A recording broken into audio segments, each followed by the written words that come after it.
우리는 오늘 본문에서 우리의 마스크가 벗겨진 인간의 민낯을 몇 가지 종류를 통해서 만나게 됩니다. 그것이 십자가 사건이 우리의 그 진의를 드러내는 고발장이라고 해도 틀린 말이 아닐 거예요. 그래서 마태복음 27장, 오늘 초점이 참 여러 가지이긴 하지만 몇 가지만 좀 압축해서 보도록 하십시다. 1절을 한번 볼까요? 27장 1절. 새벽에 이제 날이 바뀌었어요. 전날 밤 대제사장의 권속들이 검과 몽치를 가지고 마치 강도를 체포하려는 모양새를 하고 예수님을 붙잡았죠. 그리고 이제 날이 바뀌었어요. 새벽에 모든 대제사장과 백성의 장로들이, 여기 이제 한 그룹이 등장을 합니다. 종교 권력자입니다. 종교 권력자들. 이것이 유대를 지배하고 있던 권력 구조 중에 한 축이었어요. 그리고 또 한 사람이 등장을 하는데, 예수를 죽이려고 함께 의논하고 결박하여 끌고 가서 총독 누구에게 맡깁니까? 빌라도에게 맡깁니다. 빌라도라는 이름은 창을 던지는 자, 이런 의미가 있다고 해요. 그런데 진짜 창을 잘 던졌답니다. 그리고 굉장히 업다운이 심하고, 특별히 굉장히 공격적이고 포악하고, 그 일반 역사의 기록에 보면 이것이 빌라도에 대한 평가였습니다. 그런데 그는 어쨌든 로마 황제로부터 임명을 받아서 유다 지역을 통치하는 작은 로마의 정부를 유대 땅 안에 구성하고 있었어요. 그래서 유대의 실질적인 권력자입니다. 이 빌라도입니다. 황제의 명령을 따라 파송되었기 때문에. 그리고 이제 또 우리가 사복음서 비교 속에서 등장을 하지만 헤롯이라는 왕으로 표현된 인물이 하나 있습니다. 근데 이 헤롯은 성경에는 왕으로 표현이 되지만 실질적으로 왕은 아니에요. 그러니까 그 당시에 그저 한 지역을 관할하는 영주 정도로 이해하면 정확합니다. 근데 이제 번역상 왕으로 번역을 했기 때문에 우리가 이제 헤롯 왕 하는데, 실질적인 헤롯 왕은 예수님이 태어나실 때 그때 유아를 살해했던 그 아버지 헤롯을 얘기합니다. 그 헤롯은 로마 정부로부터 임명을 받은 왕이에요. 그래서 그 왕은 진짜 왕입니다. 그러나 그가 죽고 나서 왕이 계승이 되질 않았죠. 아들 넷에게 이 이스라엘을 4등분해서 맡기죠.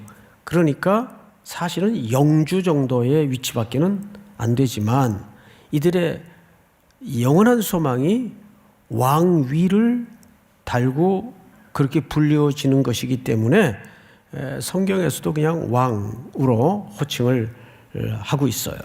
어쨌든 이스라엘은 이렇게 대제사장과 종교 권력자들의 한 축이 있었고, 로마 정부에서 파견된 총독이라는 권력기관이 있었고, 방금 말씀드린 것처럼 또 헤롯 혈통으로 구성된 왕가가 이스라엘을 실질적으로 장악하고 있었어요. 정치공학상으로 이 세 그룹은 함께 잘 지내기가 쉬운 그룹이었을까요? 어려운 그룹이었을까요? 쉽지 않은 그룹입니다. 그런데 나중에는 이 헤롯과 빌라도가 워낙 사이가 나빠요. 원수지간이에요. 성경에 보면. 그런데 뭐라고 성경 기자가 소개하냐 하면 당일에만 친구가 되었어요.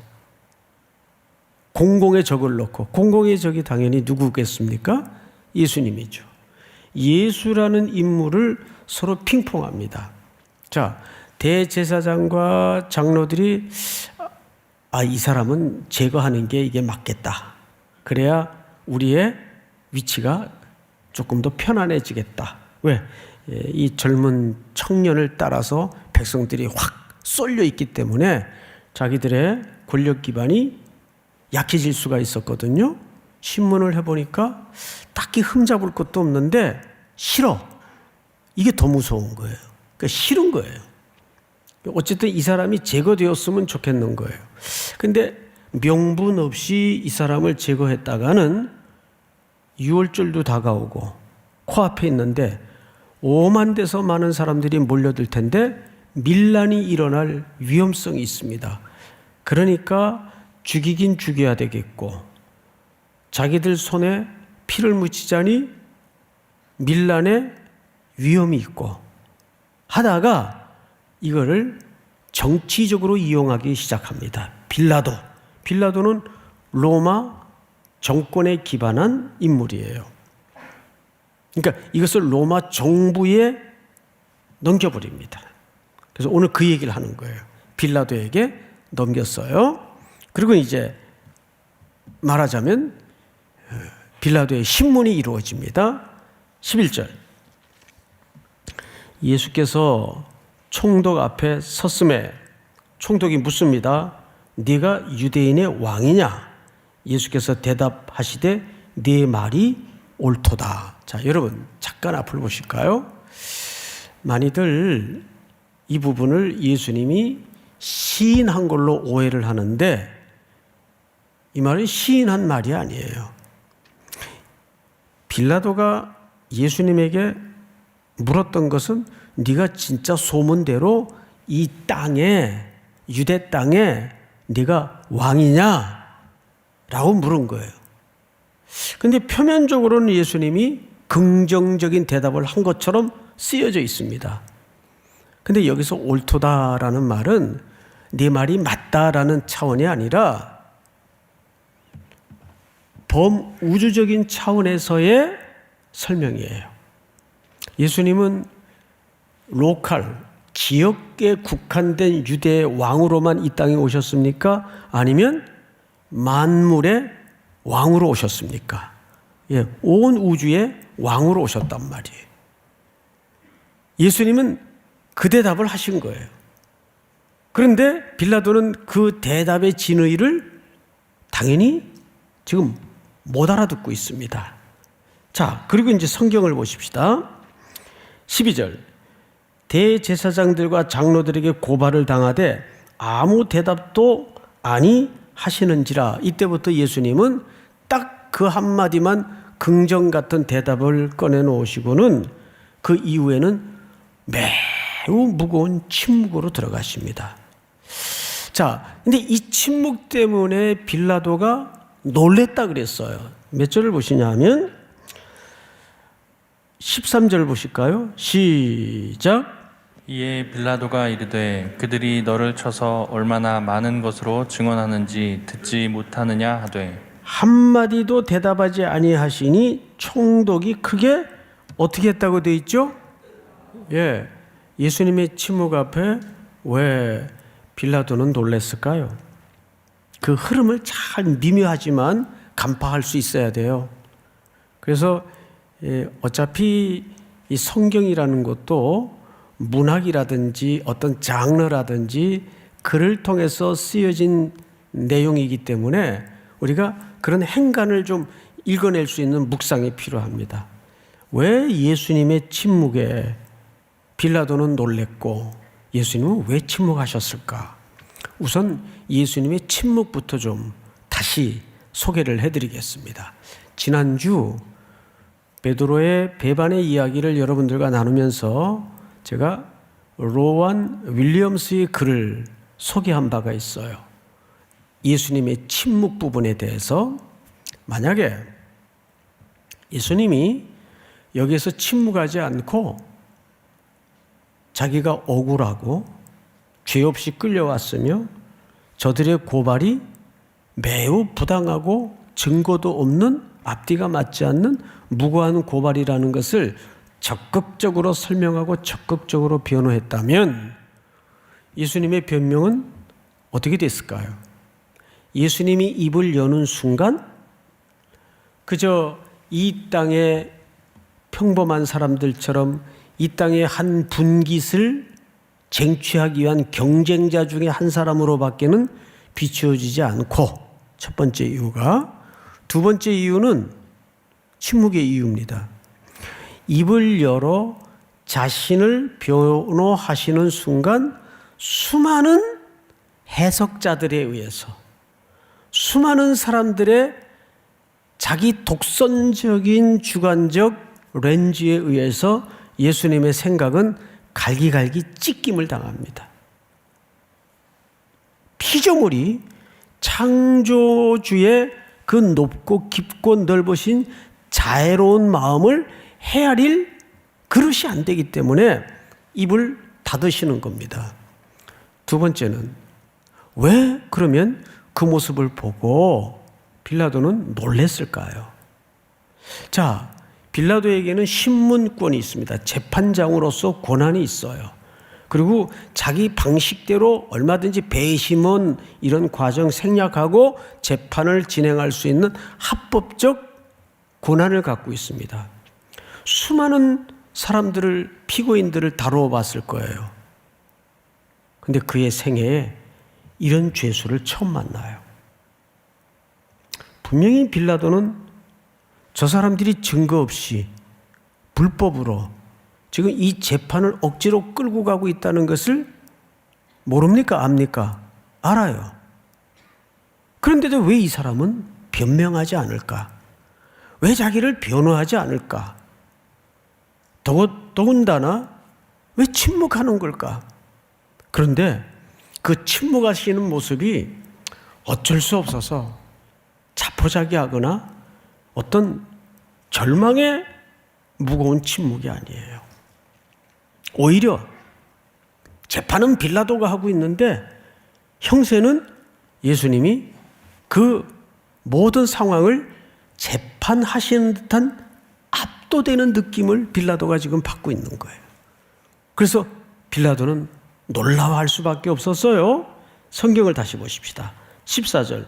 한마디도 대답하지 아니하시니 총독이 크게 놀라워하더라. 명절이 되면 총독이 무리의 청원대로 죄수 한 사람을 놓아주는 전례가 있더니 그때에 바라바라 하는 유명한 죄수가 있는데 그들이 모였을 때에 빌라도가 물어 이르되 너희는 내가 누구를 너희에게 놓아주기를 원하느냐, 바라바냐 그리스도라 하는 예수냐 하니. 자, 앞을 보실까요? 지금 죄수를 묻고 푸는 결정을 뭘로 하겠다는 얘기입니까? 다수결로 하겠다는 얘기입니다. 여러분, 이게 얼마나 아이러니인가 하면 그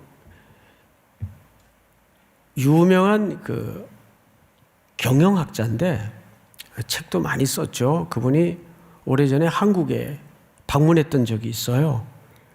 그리고 이제 대기업 회장들, CEO들만 모아놓고 연대 강당에서 한 100여 명 모시고 강의를 하는데 이제 브레이크 타임처럼 이제 청중의 그 아이스 브레이크라고 그러죠. 청중의 그 마음을 좀 이렇게 부드럽게 만드는 도입 부분에서 이런 재밌는 진행을 했습니다. 여러분 다 눈을 감으십시오. 다 눈을 감았어요. 그리고 이제 각자가 생각하는 방향, 동쪽이 어디인지를 생각하셔서 의자를 돌려서 동쪽으로 앉으십시오. 그리고 이제 막 의자 소리가 삐그덕 나고 눈을 감은 채로 이제 나름 생각하는 동쪽 방향대로 앉았어요. 그러면 동쪽은 여러 군데가 아니고 한 군데일 수밖에 없잖아요. 자, 이제 눈을 뜨십시오 하고 눈을 뜨자마자 그 점잖던 CEO, 사장님들이, 회장님들이 박장대소를 하고 웃었어요. 왜 그랬을까요? 어떤 사람은 마주보고 앉았고, 어떤 사람은 벽을 보고 앉았고, 어떤 사람은 문 쪽으로 보고 앉았고, 뭐 중구난방으로 자기들이 앉아있는 우스꽝스러운 모습을 발견하고 웃었죠. 그 다음에 이분이 이런 얘기를 합니다. 이게 참 난처하게 됐네요. 우리 동쪽 방향을 어떻게 결정할까요? 다수결로 할까요? 그러니까 또 한 번 웃음이 터졌습니다. 동쪽 방향은 다수결로 결정하는 게 아니잖아요. 그건 변할 수 없는 자연의 원리 아니에요. 마치 그런 거예요. 오늘 여기 보면 이 빌라도가 얼마나 우매한 짓을 하냐 하면, 여러분, 이 바라바라는 사람은 원래 이름이 예수 바라바예요. 바라바 예수, 그리스도 예수. 어쩌다 보니 이름이 같아요. 왜냐하면 당시 예수라는 이름은 이렇게 독특한 스페셜한 이름이 아니고 아주 흔한 이름이었습니다. 유다도 마찬가지고. 예수님의 동생 가운데도 유다가 있었어요. 이렇듯이 이거 지금 그 월드컵 아나운서, 세계 각국의 아나운서들이 준비를 하면서 한국 중계를 어떻게 해야 되겠느냐 고민이 많대요. 김씨만 5명이니까. 김씨만 이렇게 지나가다 돌 던져도 김씨, 박씨, 이씨 중에 하나 맞으니까. 막 그렇듯이 이 바라바라는 사람의 이름이 예수예요. 자, 그러면 예수 바라바와 예수 그리스도와 놓고 청중보고 택하라는 거예요. 자, 근데 사실 이 그림 자체가 빌라도가 재판을 하고 있는 것 같지만 예수님이 재판을 하고 있는 거예요. 너희는 어느 편에 설 것인가? 진리 편에 설 것인가? 대중의 편에 설 것인가? 그래서 여러분, 시대마다 항상 대중의 소리가 늘 옳았던 것은 아니에요. 십자가의 현장에서도 예수 그리스도를 십자가에 못 박아 죽인 자들이 다수예요. 대중의 소리예요. 잊지 마세요. 그래서 기독교인들이 정말 거스려 살려면 이제 결론 부분에서도 말씀을 드리겠지만 외로운 길이고 외로운 싸움이에요. 그것이 우리에게 던져진 숙명입니다. 그래서 숙대가 우리 가까이 있는 거 아니겠어요? 네. 이 말은 안 해야 되는데. 응? 그러니까 그리스도인들의 운명은 고독하고 외로운 게 기본이에요. 그건 어쩔 수가 없어요. 그것이 우리가 오늘 이 흐름 속에서 건져내야 될 첫 번째 기도 제목이에요. 그러다 보니까 다수의 사람들이, 대중이 그리스도인들을 제일 격렬하게 공격하는 게 수치와 모욕을 주는 거예요. 그래서 예수님도 오늘 이 현장에서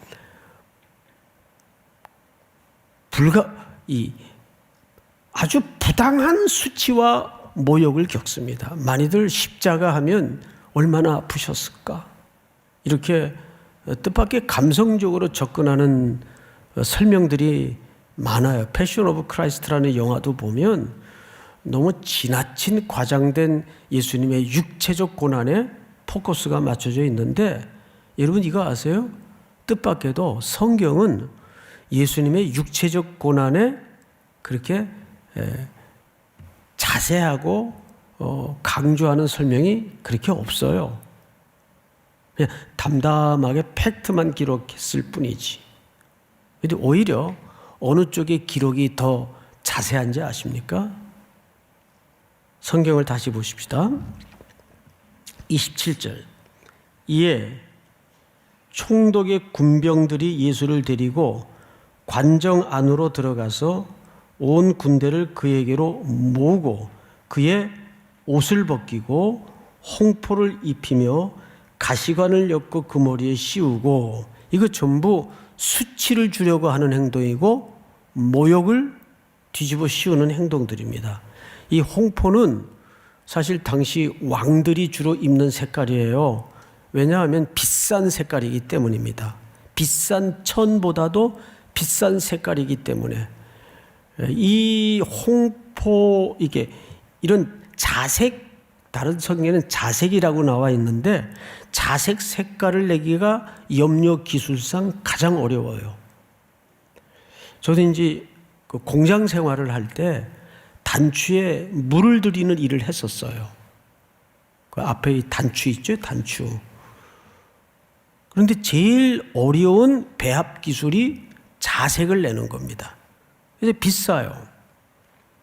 주로 귀족들이나 왕들이 그 홍포를, 자색 옷을 입습니다. 홍포를 입히며 가시관을 엮고, 그것은 왕이 쓰는 왕관을 흉내내게 한 거겠죠. 이거 전부 뭐예요? 고통을 주려는 게, 육체적인 고통을 주려는 게 아니라 수치를 주는 겁니다. 과도한 수치를 주는 장면이 성경은 의외로 더 자세하게 기록을 남기고 있어요. 또 볼까요? 갈대를 그 오른손에 들리고, 이 갈대는 주로 왕들이 오른손에 들고 통치의 상징으로서 붙들고 있는 호를 뜻합니다. 근데 갈대를 들려줘요. 그리고는 그 오른손에 들리고 그 앞에 무릎을 꿇고 희롱하여 이르되 유대인의 왕이여 평안할지어다 하며 그에게 침뱉고 갈대를 빼앗아 그의 머리를 치더라. 손에 들렸던, 지네들이 들려주었던 갈대를 도로 뺏어서서 머리를 때려요. 이 사람의 머리는 존귀한 위치입니다. 그래서 뺨도 맞죠. 여러분, 뺨을 맞는 것은 아프라고 때리는 장소가 아니라 수치와 모욕의 장소예요. 이번 주간에 아주 유명한 사건이 있었죠. 아카데미 수상 현장에서 그 사회 보던 친구가 한 수상 그 대상자에게 그 옆에 있던 아내의 삭발을 조롱을 했어요. 근데 그 아내는 그냥 패션으로 삭발을 한 게 아니라 극심한 스트레스와 또 질병으로 원형 탈모증이 너무 심해요. 흔적을 보니까 여기 쭉 줄이 패일 정도로 머리가 안 나 있더라고요. 그래서 아예 그냥 삭발을 한 채로 남편의 시상식에 와 대기하고 있는데 사회 보던 친구가 조롱을 했어요. 어떤 영화를 빗대어서 그 여자 군인이 나오는 그 유명한 영화가 있어요. 그러자 남편이 자기가 수상 예정 대상자라는 것도 잊어버린 채 앞으로 나와서 모든 사람들이 하나의 그냥 각본에 있는 퍼포먼스인 줄 알았대요. 따귀를 때렸습니다. 자, 누가 잘못했느냐? 이것은 잘잘못을 시비할 문제가 아니에요. 저는 그 사회자도 절대 잘했다고 생각하지 않습니다. 여러분, 꼭 폭력만 모욕을 주는 게 아니에요. 물론 절대 어떤 일에, 어떤 상황에서도 폭력은 절대 안 됩니다. 그런데 폭력보다 더 나쁜 짓이 언어로 사람을 조롱하는 거예요. 사실은. 제가 어느 영화인지 지금 너무 비슷한 영화들이 많아서 기억은 안 나는데 옆에 사람을 거꾸로 매달아 놓고 강목으로 패요. 고문을 해요. 그런데 그 바로 옆에서 막 피가 떨어지고 살점이 튀는 그 옆에서 한 사람이 나이프를 들고 스테이크를 잘라요. 그리고 식사를 하고 있어요. 난 그 감독의 의중을 보고 소스라치게 놀랐습니다. 때리는 사람도 나쁘지만 더 악질이 이 사람이에요. 거기서 그 일을 시켜놓고 자기는 나이프로 고기를 썰어서 식사를 하고 있어요. 비명이 난무하고 피가 튀는 그 현장에서. 그러니까 폭력의 형태라는 것은 다양하게 나타날 수가 있는데 우리 말로 몇 사람 간단히 죽입니다. 여기에서 이 모든 모습은 사실 육체적인 고통보다도 예수님에게 수치와 모욕을 주는 장면이 더 더 자세하고 리얼하게 소개되고 있어요. 우리 마가복음을 한번 볼까요? 마가복음. 군인들이 예수를 끌고 브라이도리온이라는 뜰 안으로 들어가서 온 군대를 모으고 예수에게 자색옷을 입히고 가시관을 엮어 씌우고 경례하여 이르되 유대인의 왕이여 평안할지어다 하고, 다음 절 시작. 갈대로 그의 머리를 치며 침을 뱉으며 꿇어 절하더라. 희롱을 다한 후 자색옷을 벗기고 도로 그의 옷을 입히고 십자가에 못 박으려고 끌고 가니라. 우리 한 군데만 좀 더 볼까요? 요한복음 19장. 이에 빌라도가 예수를 데려다가 채찍질하더라.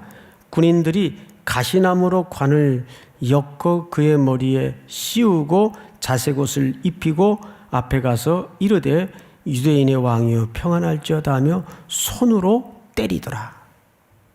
손으로 때려요. 얼마나 이것이 수치입니까? 인간으로서는 감내하기 어려운. 자, 그런데 이 수치와 모욕을 성경은 어떻게 설명하는가? 우리 이사야의 글을 한번 보십시다. 나를 때리는 자들에게 내 등을 맡기며 나의 수염을 뽑는 자들에게 나의 뺨을 맡기며 모욕과 침뱉음을 당하여도 내 얼굴을 가리지 아니하였느니라. 다 같이 시작. 주 여호와께서 나를 도우심으로 내가 부끄러워하지 아니하고 내 얼굴을 부싯돌 같이 굳게 하였으므로 내가 수치를 당하지 아니할 줄 아노라. 자, 바로 이 본문이에요. 내 얼굴을 부싯돌 같이 굳게 하였으므로 내가 수치를 당했다고 돼 있어요? 안 당했다고 돼 있어요? 그러면 그게 무슨 얘기냐 하면 오늘 신약에 예수님이 수치를 당하는, 모욕을 당하는 그 현장을 우리는 자세히 봤단 말이에요. 그런데 그것이 예수님에게는 수치였어요? 수치가 아니었어요? 전혀 수치로 여겨지지 않았어요. 이게 어떻게 그 일이 가능했는가 그 말이에요. 분명히 만약에 송태근이가 그런 수치를 당했다면 다음날 대문 밖에 못 나갔을 거예요. 부끄러워서 어떡하나. 이번 타락한 인간에게 제일 먼저 찾아온 물리적 현상이 뭔지 아세요? 숨었어요. 하나님의 낯을 피해서 숨었어요. 수치였어요. 그래서 이 수치라는 감정은 굉장히 우리 인간에게는 중요한 감정입니다. 그런데 예수님은 그걸 수치로 여기지 않았어요. 왜 그랬을까요? 야, 어떻게 예수님은 강심장이구나. 역시 예수님이야. 이렇게 이해하면 안 돼요. 그런 차원이 아니에요. 왜 예수님은 그것이 수치로 들어오질 않았을까? 잘 생각해 보세요. 아, 빨리 혼자 해라. 그러지 마시고, 네? 잘 생각해 보세요. 이상하다. 왜 그게 수치가 아니지? 뺨 맞고, 침뱉음 당하고, 수치잖아요. 인간으로서 그런 수치가 어디 있겠어요? 근데 이사야의 글도 그렇고, 자, 한 군데만 더 볼까요? 히브리서 12장을 보십시다. 믿음의 주여 또 온전케 하시는 이인 예수를 바라보자. 그는 그 앞에 있는 기쁨을 위하여 십자가를 참으사 부끄러움이 오늘 우리가 봤던 그 수치와 모욕의 경험이에요. 부끄러움을 뭐하지 아니하시더니, 개의치 않았다는 말은 그것을 창피하지만 수치스럽지만 참았다는 얘기입니까? 그게 문제되지 않았다는 얘기입니까? 문제되지 않았다는 얘기예요. 왜 그게 가능했는가 그 말이에요. 자, 잘 보세요. 개의치 아니하시더니 하나님 보좌 우편에 앉으셨느니라. 이것이 그 앞에 있는 예수님의 기쁨이었어요. 자, 그러면 이런 겁니다. 결국 예수님이 만약에 이 땅의 것에 욕망을 두고 이 땅의 것에 영광의 의미를 두었다면 예수님은 부끄러웠을 거예요. 수치스러웠을 거예요. 우리는 뭐 심지어 예를 들어서 다른 집은 다 몇십 평 넓다른 아파트에 사는데 나는 어쩌다가 내 집 하나 없이 이 땅에서 여전히 월세 전전긍긍하고 그게 부끄러울 거예요. 그게 왜 부끄러워요? 그게 왜 부끄러워야 됩니까? 그 이 땅의 영광에 기준과 가치관을 두면 그런 게 부끄러울 수 있겠죠. 그러나 예수님은 일도 이 땅의 가치관에 영광을 두지 않았기 때문에 오로지 저 앞에 있는 아버지의 나라, 아버지의 보좌 옆에 그분과 함께하는 시간을 꿈꾸며 거기에 예수님의 이 순례길의 여정의 목적지를 두었기 때문에 그것이 개의치 않았어요. 그런데 이 똑같은 삶의 원리가 오늘 그리스도인들에게 제시되고 있다는 거예요. 여러분들은 어떻습니까? 우리가 창피해하는 거, 부끄러워해하는 거, 뭐가 창피하고 뭐가 부끄러운 거예요? 나는 학벌이 낮은 거, 나는 스펙이 모자라는 거예요. 그게 부끄럽고 그게 창피한 거예요? 그게 부끄럽고 그게 수치스럽고 그게 창피하다면 아직도 그분의 영광은 땅에 머물러 있다고 밖에는 설명이 안 돼요. 제가 잊을 수 없는 게 제 학교 다닐 때 박윤선 목사님이라는 분이 계세요. 교수님인데 주경신학자이신데 이분이 어느 날 채플 시간에 한 그 설교 한 문장이 평생 남아요. 그때가 참 학교가 어렵고 시국도 어려웠을 때입니다. 70년대니까.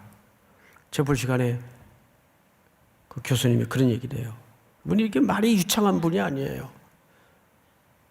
교수님들과 목사의 차이가 뭐냐면 목사는 하나를 알면 그걸 가지고 열을 떠들어요. 그런데 교수님들은 열을 알면 겨우 하나를 녹여내서 말씀하시는 분들이 교수님들이에요.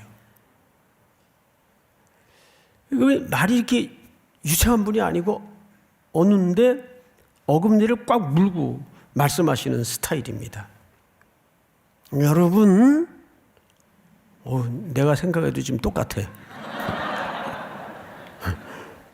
여러분, 지금 이 학교와 조국의 문제가 뭐냐면 예수님의 말씀대로 살다가 문 닫은 교회가 없어서 문제입니다.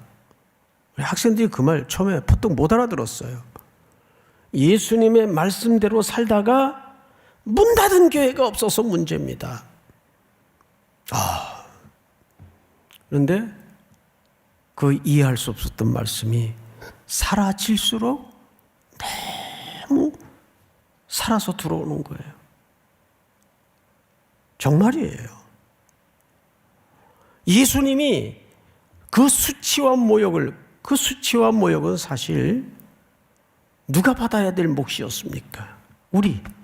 우리가 받아야 될 몫이었어요. 그런데 예수님이 그것을 개의치 않고 다 십자가에다가 묶어서 대속해 주시고 우리에게는 그 부끄러움과 수치를 넘어서게 만들었어요. 그런데도 여전히 우리는 아직도 심중에 이 땅의 가치에 영광에 매달려서 그게 있고 없고에 따라서 일희일비하고 그게 있으면 이 땅에 영광스럽고 그게 없어지면 부끄러워지는 아직도 이 땅의 것들과 경쟁하고 있는 매우 가난하고 초라한 모습을 우리가 발견한단 말이에요. 예수님의 영광은 그 앞에 있는 기쁨이고 아버지의 나라 보좌에 함께하는 것이 궁극의 목적지였어요. 거기에 영광의 가치를 두셨기 때문에 이 땅의 사람들의 모욕, 수치에 대해서 개의치 않았어요. 여러분들의 영광은 어디에 시선을 두고 삽니까? 사랑하는 성도 여러분, 이제 우리에게 4월이라는 한 달이 새롭게 선물되어 있습니다. 이 한 달도 여러분, 이 땅의 것들이 여러분들을 힘들게 해서는 안 됩니다. 병마가 와도, 손해가 와도, 그래서 그 길이 너무 힘들고 고독하고 외롭고 공고할지라도 항상 앞에 있는 기쁨, 그 즐거움의 시간들을 꿈꾸면서 믿음의 담력과 용기로 4월 한 달을 잘 감당하는 여러분들의 순례길이 될 수 있기를 축복합니다. 다 일어나십시다. 여러 해 동안 주 떠나 276장 우리 찬송하십시다.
곧